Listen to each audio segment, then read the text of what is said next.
Hurmatli mijozlar, hurmatli akalar, bizda bitta yangilik bo'lgan. Yangiligimiz 3 ta to'rtta yangiligimiz bor.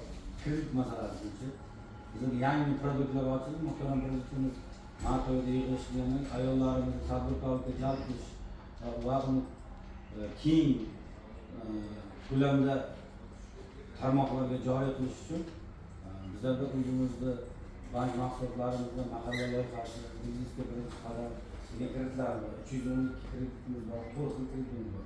Mahalla loyihasidagi kreditimiz bilan biznesga birinchi qadam kreditlarimiz bu naqd pulga. Naqd pulga.